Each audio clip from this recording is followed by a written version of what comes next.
원포인트 민법. 동시이행 항변권 10. 동시이행 항변권과 이행지체와 소멸시효와의 관계.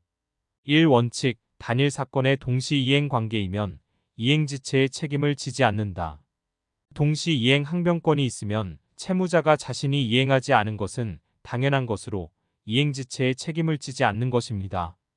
선지 보겠습니다. 이행지체의 책임이 없다고 주장하는 자가 반드시 동시이행의 항변권을 행사하여야 발생하는 것은 아니다. 옳은 선지입니다.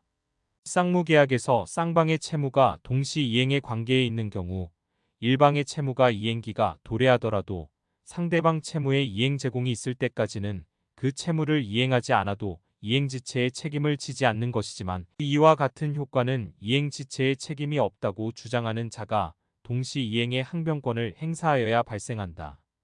틀렸습니다.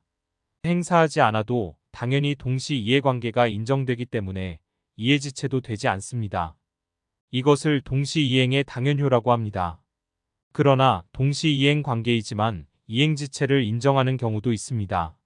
이 원칙에 예외적으로 원인 채권과 어음 반환 의무는 동시이행 관계이지만 이행지체 책임은 진다. 이런 이유는 원인 채권 관계와 어음 반환 의무가 대가 관계라 보기 어렵기 때문입니다. 그래서 단지 상환할 때 어음을 돌려달라고 말할 수 있는 것이지, 그리고 그 자리에서 돈을 상환하면서 어음을 줄 때까지 거절할 수 있는 정도로 동시이행 관계를 인정하는 것입니다. 선지 보겠습니다. 갑이 을에게 공사대금 채무의 지급을 확보하기 위한 수단으로 약속 어음을 발행한 경우 공사대금 채무의 변제기가 도래하더라도 을이 위 약속 어음을 반환하지 않는 이상 지체 책임을 부담하지 않는다.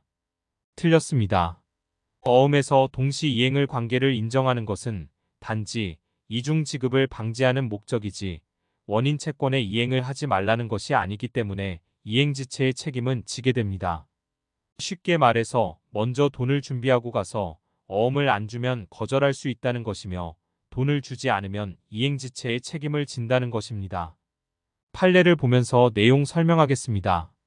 채무자가 어음의 반환이 없음을 이유로 원인 채무의 변제를 거절할 수 있는 것은 채무자로 하여금 무조건적인 원인 채무의 이행으로 인한 이중 지급의 위험을 면하게 하려는 데에 그 목적이 있는 것이지, 기존의 원인 채권의 터잡은 이행 청구권과 상대방의 어음 반환 청구권이 민법 제536조에 정하는 쌍무계약상의 채권 채무 관계나 그와 유사한 대가 관계가 있어서 그런 것은 아니므로 원인 채무 이행 의무와 어음 반환 의무가 동시이행의 관계에 있다 하더라도 원인 채무 이행 의무와 어음 반환 의무가 어음의 반환과 상환으로 하지 않으면 지급을 할 필요가 없으므로 이것을 거절할 수 있다는 것을 의미하는 것에 지나지 아니한다. 따라서 채무자는 원인 채무의 이행기를 도과하면 원칙적으로 이행지체의 책임을 진다. 3. 동시이행 관계와 소멸시효. 동시이행 관계라도 소멸시효는 진행됩니다. 선지 보겠습니다. 갑과 을의 채무가 동시이행 관계에 있더라도 갑의 매매 대금 채권은 그 지급기일부터 소멸시효가 진행한다. 옳은 선지입니다.